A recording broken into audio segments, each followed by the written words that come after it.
اعوذ باللہ من الشیطان الرجیم، بسم اللہ الرحمن الرحیم۔ السلام علیکم۔ آج ہم بات کرتے ہیں کہ روزہ دار کی دعا کی اہمیت کیا ہے۔ اللہ تعالیٰ نے خود کہا ہے کہ روزہ میرے لیے ہے اور میں ہی اس کا اجر دوں گا۔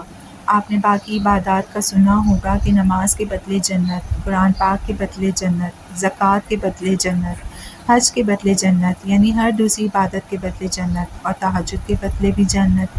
پھر اللہ تعالیٰ نے روزے ہی کو کیوں اپنے لیے خاص قرار دیا کہ خاص طور پر یہ عبادت ہم اس لیے کریں، کسی انسان کے لیے نہیں، فقط اللہ تعالیٰ کے لیے۔ روزہ رکھنے کا بھی ایک الگ مزہ ہے۔ ادھر ہم بھوک پیاس میں ہوتے ہیں، ادھر اللہ پاک ہمارے صبر کو دیکھ رہا ہوتا ہے کہ دیکھو میرا بندہ میری خاطر کیسے خود کو بھوک پیاس میں رکھ رہا ہے، فقط میری خاطر۔ تو کیا اللہ تعالیٰ اس روزے دار کے قریب نہیں ہوں گے؟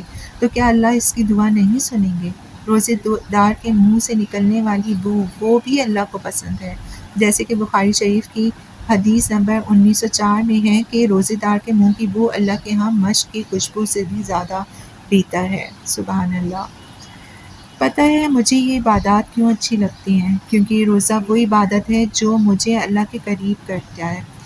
افطار کے وقت خاص طور پہ میرے دل سے دعا ہوتی ہے کہ پہلی دعا یہی ہوتی ہے کہ اللہ میرا روزہ قبول کر، اور کوئی بھول چوک ہوئی تو معاف کرنا، کیونکہ یہ بندی بھی انسان ہے۔ اللہ کا قرب مانگا کریں افطار کے وقت کہ اللہ تعالیٰ ہمارے بہت قریب ہو جائیں، اور جب بھی جس وقت بھی ہم اسے پکاریں تو ہمیں بھی محسوس ہو کہ وہ سن رہا ہے، اور سچ میں افطار کے وقت جو دعا مانگو گے قبول ہوگی، یقین رکھیں۔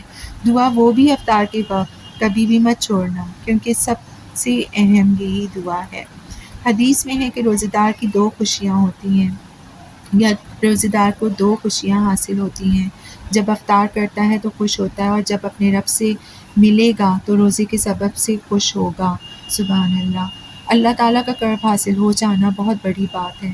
انسان جب خشک ہونٹ اور بھوک پیاس کے ساتھ اللہ کی بارگاہ میں حاضر ہو کر اس سے کچھ مانگے تو کیا وہ رب عطا نہیں کرے گا؟ اور ہم تو امت محمدیہ میں سے ایک ہے نا۔ سبحان اللہ، الحمدللہ۔ دل سے دعا مانگے اور اللہ کو پالیں، کیونکہ جس نے رب کو پا لیا اس نے سب کو پا لیا، سب کچھ پا لیا۔ شکریہ۔ اعوذ باللہ من